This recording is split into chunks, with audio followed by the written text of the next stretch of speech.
আসসালামু আলাইকুম। আজ তৈরি করে দেখাবো খুবই মজার সুস্বাদু একটি পিঠা রেসিপি। শীতের এই সিজনে এই পিঠা একবার বানিয়ে খেলে মন চাইবে পুরো শীত জুড়ে এই পিঠাই খাই। চলুন দেখে নেই আজকের মূল রেসিপি। ঘি দিয়ে দিচ্ছি 2 টেবিল চামচ পরিমাণ একটা পাত্রে। মিডিয়াম টু লো ফ্লেমে 1 কাপ পরিমাণ সুজি ঘিয়ে ভেজে নেব।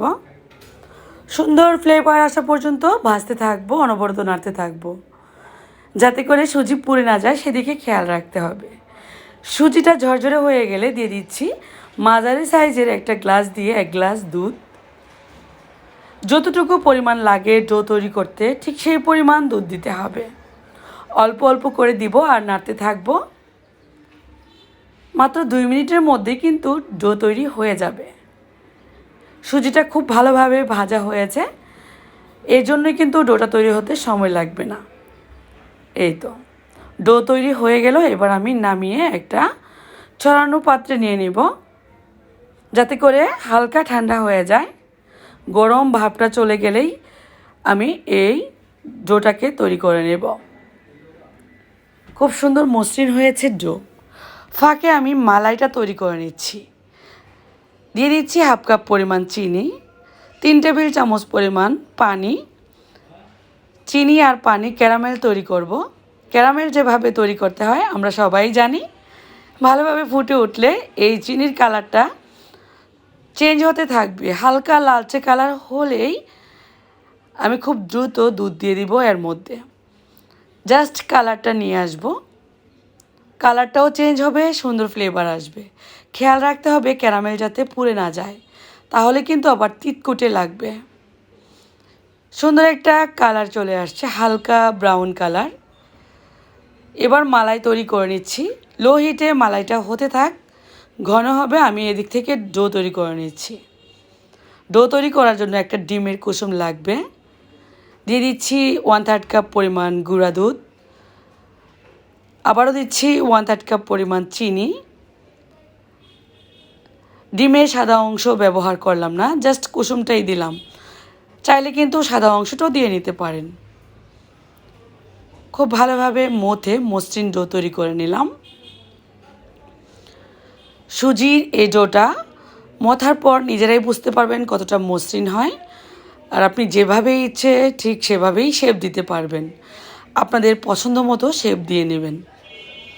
আমি গোল গোল রাউন্ড করে এভাবে করে মেরা পিঠার শেপটা দিয়ে নিচ্ছি। দুদিকে চোখা হবে। এই তো সবগুলো সেমভাবেই বানাবো। চাইলে কিন্তু বিভিন্ন শেপের তৈরি করতে পারেন। আরও একটা আমি শেপ তৈরি করে দেখাচ্ছি। খুবই দ্রুত তৈরি করে ফেলা যাবে ডো মসৃণ হওয়ার কারণে। অনেকগুলো পিঠা শেপ হয়েছে। এবার মিডিয়াম হিটে পিঠাগুলো তেলে ভেজে নেব। পর্যাপ্ত পরিমাণে তেল গরম বসিয়ে দিয়েছিলাম চুলায়। সবগুলোর পিঠা শেপ দিয়ে দিলাম। সবগুলো দেওয়া হয়ে গেলে প্রথমে নাড়ার দরকার নেই। প্রথমে হাতুড়ে ধরে এভাবে করে একটু ধুলিয়ে দিবেন। কালারটা চেঞ্জ হতে থাকবে। তারপর কিন্তু একটা কাঠি বা স্প্যাচুলা দিয়ে নাড়তে পারবেন। কালার আস্তে আস্তে চেঞ্জ হয়ে যাবে। যার যার পছন্দ মতো কালার করে এই পিঠার শেপগুলো ভেজে নিলেই হবে। এই পিঠাটা চাইলে কিন্তু এমনিতেও খাওয়া যাবে। মুখে দিলেই মিলিয়ে যাবে। মনেই হবে না এমনি খেলে কেক খাচ্ছেন নাকি অন্য কিছু খাচ্ছেন। সবগুলোই একসাথে আমি ভেজে নিয়েছি। এবার এর মধ্যে মালাই দিয়ে দেব, যে মালাইটা আমি তৈরি করে রেখেছিলাম। মালাই অত ঘন করার দরকার নেই। আমি যেমনটা করেছি ঠিক তেমন হলেই হবে। মালাই দেওয়ার পর 2-3 ঘন্টা রাখতে পারেন রেস্টে, তারপর পরিবেশন করবেন। মালাই অনেকটাই ঘন হয়েছে। চাইলে কিন্তু 30 মিনিট পরও খাওয়া যাবে বা সঙ্গে সঙ্গেও খাওয়া যাবে, এটা নিজেদের ইচ্ছে। আর 2-2.5 ঘন্টা রেখে দিলে তুলতুলে নরম হবে। আমি ঠিক সঙ্গে সঙ্গেই একটু সার্ভ করে দেখাচ্ছি।